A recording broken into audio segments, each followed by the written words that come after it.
2022 Hyundai Ioniq 5 Limited AWD EV review. Electric vehicles are gaining a lot of attention as of late for many reasons, including the high price of gas now.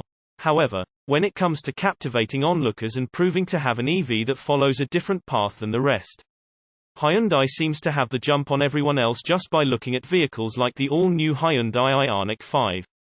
Be sure to check out a quick exclusive drive video from our friends at EV Rider at the end of this review. The new 2022 Hyundai Ioniq 5 is something fresh that takes on a new retro styling approach but has the necessary substance underneath to be a welcomed EV with surprising performance and build quality that rises above some of its long-standing competition. Utilizing a platform that's shared with other EVs in the Kia and Genesis landscape, the Ioniq 5 is unique in its own right in that it has a boxy Tetris-like look with straight-lined angles, squared-off LED lighting elements, and pixelated LED lights out back, giving it somewhat of a retro look that garners plenty of attention. The rather long wheelbase gives it a smooth ride quality, while the interior proportions are spacious and put such a vehicle in a space where it can legitimately compete with hatchbacks, sedans, and crossover utility vehicles. You'll certainly be noticed in the new Ioniq 5. Especially the digital teal painted test vehicle of mine that appears to change colors depending on which direction you look at it.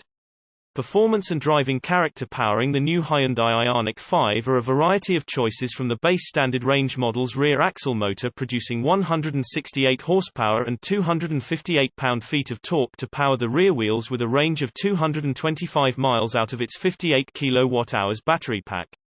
Moving from the base standard range rear-wheel drive model, there's an extended range AWD model with 225 horsepower and 258 pound-feet of torque that has a range of 303 miles from a larger 77.4 kWh battery, which is the highest range option for the Ioniq 5. For my top trim test vehicle, you have an all-wheel drive setup that only comes in extended range form with the 77.4 kWh battery, but two motors work to power both axles for a total of 320 horsepower and 446 pound-feet of torque, and get an estimated range of 256 miles on a full charge. Having the AWD Ioniq 5 and the two motors, one on each axle, there's a substantial amount of grunt in having the instant torque from a stop, yielding a shocking 4.5-second run to 60 miles per hour.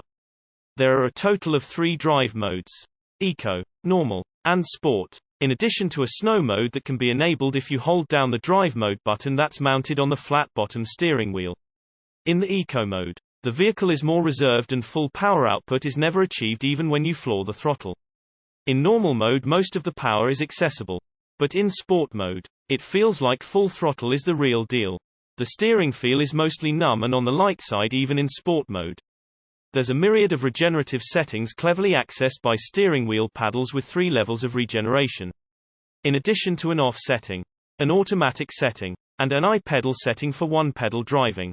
Using level 1 of the regen seems more natural, while level 2, level 3, and the I-pedal modes enact the brake lights upon letting off the throttle with a substantial amount of deceleration. The I-pedal setting is a true use of just the throttle and will bring you to a complete stop upon letting off, as if you were moderately applying the brakes. The overall feel of the braking, from the motor's regeneration to the friction brakes, feels seamless most times. There is a bit of a learning curve when you do utilize the regen levels outside of level 1 and the automatic mode, which smartly adds regen braking automatically at varying levels when it detects you approaching a vehicle in front via the front radar. In the automatic mode, when a vehicle starts to speed up, the regen braking automatically lets off. More smart thinking here. Out on the open road, the Ioniq 5 feels well planted with a smooth suspension setup from its fixed dampers that often has a little reverberation when going over road dips and rises. Otherwise, the Ioniq 5 handles surprisingly well, which is in part due to its surprisingly large wheels and tires. Uniquely styled 20-inch wheels wrapped in 255-width Michelin Primacy tires. The Ioniq 5 feels a bit heavy, which may be part of the deception from its looks, as it appears to be a smaller vehicle until you see it up close or jump inside. There's a shocking large mass in the Ioniq 5, one that weighs 4,662 pounds in my test vehicle's configuration. Electric consumption and efficiency: the new Hyundai Ioniq 5 falls in line with its competition when it comes to efficiency.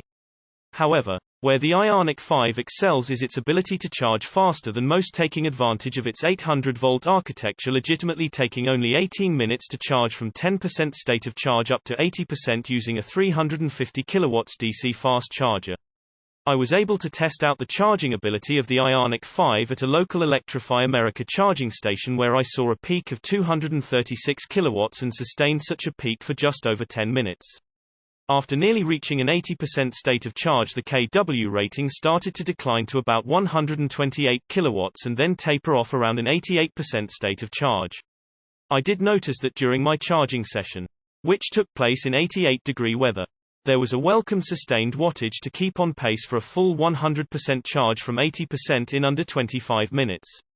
Usually, you see the 80% to 100% charge cycle to take an hour or more in many new EVs currently on the market. Hyundai has changed the outlook and perception of EVs in having a vehicle that can charge so fast under ideal conditions while using a 350 kW DC fast charger, which is often hard to come by in the current state of our poor EV charging infrastructure. However, Electrify America and many other companies hope to change that very soon, which is greatly needed if we plan on having EVs fit into the traditional American lifestyle. Hyundai provides a wall charger for those times you may need to slowly top off your charge or add a few miles when you don't have access to a level 2 charger. Charge times using the included charger plugged into a standard 110-volt household outlet at the max 12-amp setting, you'll add about 3 to 5 miles of range for each hour of charging. If you do plan to use the maximum 12-amp setting, you must manually change it from the default 6-amp setting on the box of the plug-in wall charger unit.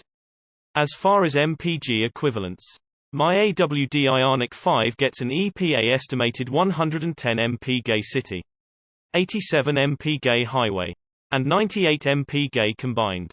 Those figures improve slightly with the AWD lower trims. I often saw an average of 2.8 kW per mile around town and as much as 3.1 kW per mile on the highway. Interior and tech. As a mainstream EV, the Hyundai Ioniq 5 embarks on a journey to help pivot the thinking surrounding EVs. I can say with certainty that the needle has been moved by vehicles like the Ioniq 5 in having the proper tech, interior accommodations, and welcome driving character. To top it off, the interior of the Ioniq 5 is inviting and mostly premium in its accommodations and equipment. There's a vast amount of seating space up front and rear seats that slide forward and back and recline a good amount. The flat floor aids to make the cabin feel airy and accommodating. Using the matching size 12.3-inch screens for the digital gauge cluster and infotainment touchscreen and user-friendly interface found in most modern Hyundai vehicles add to the appeal of the Ioniq 5 with no unwanted surprises. There's Apple CarPlay and Android Auto integration, but only through a USB connection. There are several core function physical buttons, but below are touch capacitive buttons for the automatic dual-zone climate controls, including access to the climate menu and ventilated and heated seat setting. The touch capacitive buttons are easy to reach but do require an extra second of focus to ensure you are pressing the correct area, which may take a bit of focus off the road for the driver. There's a neat option of using a relaxation seating position on the driver's seat that can recline far back with a power leg rest that folds out, which is thought to offer a comfy position for when you are charging up the vehicle. Otherwise, the seating positions are good and comfy for 5 inside the Ioniq 5. Cargo space is somewhat on the smaller side out back without much extra underfloor storage. Also, under the hood there's no large front trunk storage that many EVs include. Only a small plastic opening bin with limited space. I did enjoy the proximity key function for automatically unlocking the doors upon walking up to a locked vehicle. Doing so automatically popped out the door handles as they are normally flush with the body to prevent additional drag or wind resistance when driving. You can manually push and grab the handles as there is no need to worry about failing of the mechanism. Again, more smart thinking on Hyundai's part. Safety. In terms of safety, there's a full array of the traditional and expected active safety features: blind spot monitor and view monitor, lane keeping assist, color heads-up display, 360-degree surround camera, forward collision alert, emergency braking, etc. In addition to having Hyundai's latest highway driving assist feature that uses smart cruise control with the lane centering system and a lane changing feature. The system still requires that you keep your hands on the steering wheel. Price: the 2022 Hyundai Ioniq 5 fits nicely alongside gas-powered and EV competition with a starting price of $39,950 for the Shea Standard Range AWD model. From there, things ramp up slightly and you can look at paying as much as $55,920 for the top-shelf Ioniq 5 Limited AWD trim of my test vehicle, which includes an inland freight and handling charge of $1,225. Reposted from sourceautomotiveaddicts.com.